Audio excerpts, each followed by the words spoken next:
Mexico City, June 2025, Shane van Gisbergen wins by 16.567 seconds. That's not a typo, 16.5 seconds, the biggest margin of victory in the NASCAR Cup Series in over 15 years. He did it while throwing up in his helmet from a stomach bug.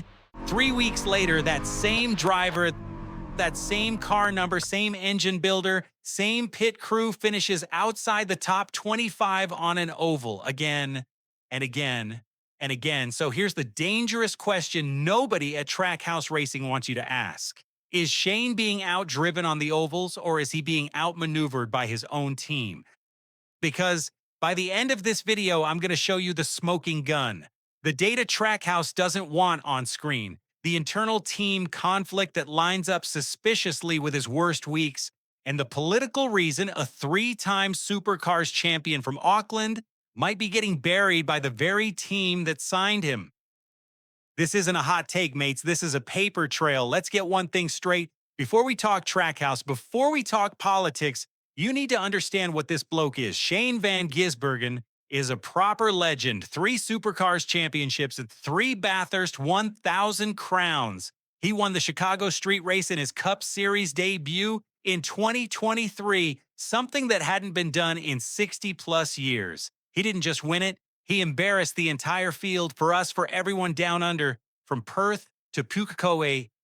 SVG isn't just another driver, he's our flag in the biggest motorsport circus on earth. When he wins, the whole country wakes up at 4 a.m. to watch it. When he gets buried at Kansas in a 30th place finish, we all feel it. It's national pride wrapped around a steering wheel.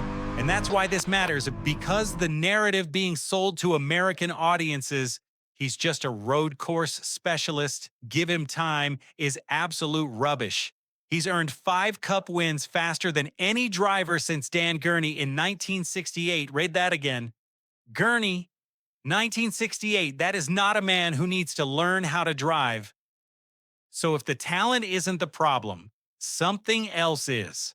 Right, let's open the file. Exhibit A, the average rating. Through the first 15 races of 2025, SVG's NASCAR driver rating was 48.1. That ranked him 33rd out of 36 full-time Cup drivers. 33rd, the man who just won Mexico by 16 seconds was statistically the 3rd worst full-time driver on ovals. You cannot tell me that's all the driver. You just can't.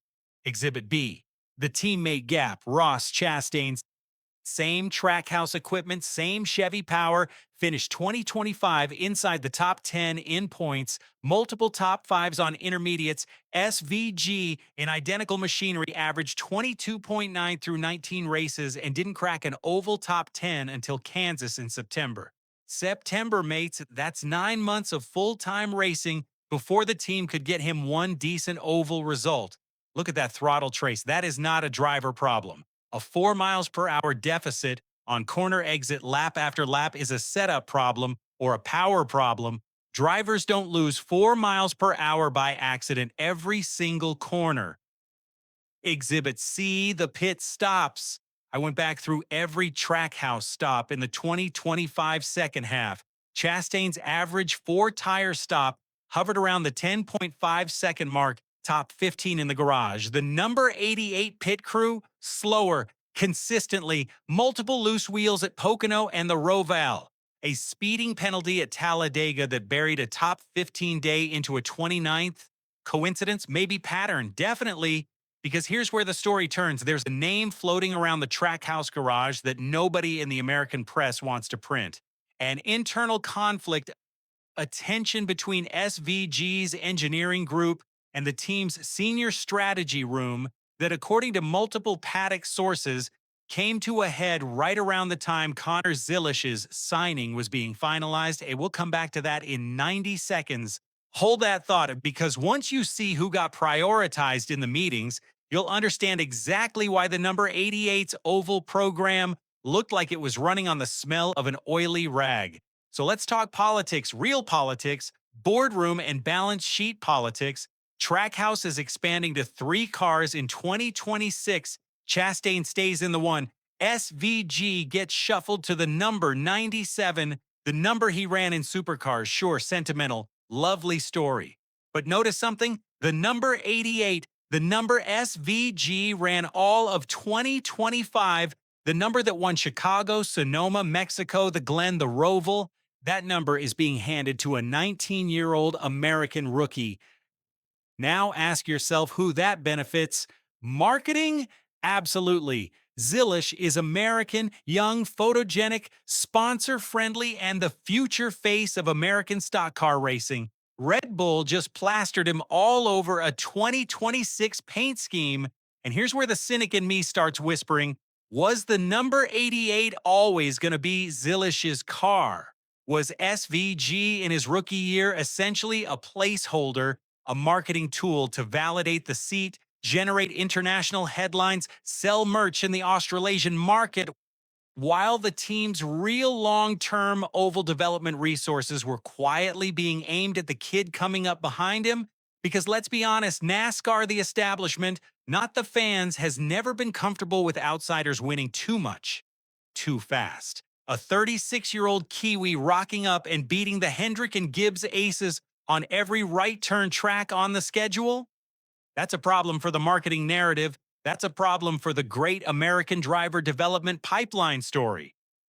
I'm not saying there's a memo in a filing cabinet that says slow down the Aussie. I'm saying the incentive structure of the entire sport, sponsors, networks, the playoff format that elevated SVG in the round of 16 despite winning more races than half the championship four, quietly punishes a guy like Shane van Gisbergen. And his own team, they had a choice, pour resources into making the road course wizard into an oval threat, a genuine championship contender, or build for the kid. The result speaks for itself. 5 wins, all right turns, eliminated first round, average oval finish above 20.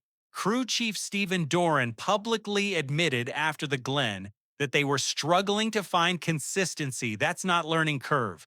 That's a team that didn't show up with the right ammunition. So sabotage, politics, or learning curve. Time to call it. Let me kill the learning curve excuse right now. A driver who wins 5 races in his rookie year, 3 of them by double-digit second margins, is not a man learning how to drive. He's a man being asked to drag a substandard oval program to the finish line on raw talent alone. The data doesn't lie. The car was slow, period. Is it active sabotage? Probably not. I don't think there's a bloke in the Trackhouse shop unbolting things at midnight.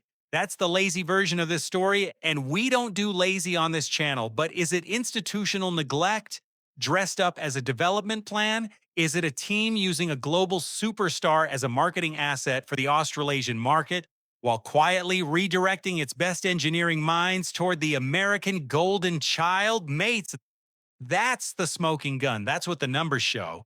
That's what the number 88 to number 97 swap whispers without saying out loud.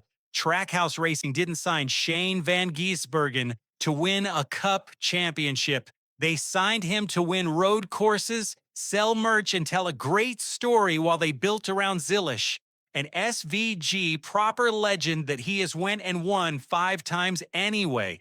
Imagine what he does with a real oval program behind him. Here's my bold opinion. If SVG runs another full season with the same engineering allocation he had in 2025, he wins 4 or 5 road courses again and finishes outside the top 10 in points again. Same story, same ceiling. He's hit the hard yards. He's done the work. The team has not met him halfway. He signed a multi-year extension in August, so legally he's locked in. But contracts get torn up in this sport every other Tuesday. Hendrick, Gibbs, Penske, any of them would build a car around him tomorrow morning if he asked. So here's the question I'm leaving you with, and I want a proper Barney in the comments. None of this great video mate rubbish. I want a war down there. Should Shane van Gisbergen demand a release from Trackhouse Racing right now before they waste another year of his prime building a team around Connor Zilisch? Or does he owe them loyalty for the seat that brought him to Cup in the first place? Drop your verdict below. If you reckon Trackhouse is killing his career, smash that like button so the algorithm shoves this video in front of every Aussie and Kiwi fan who's been gaslit into thinking SVG just needs more time. Next episode, we go deeper. I've got sources telling me there's already been a phone call from a top 3 team. You won't want to miss it. Subscribe, hit the bell, and remember, on this channel, we don't trust the press release. We read the data. I'll see you next video.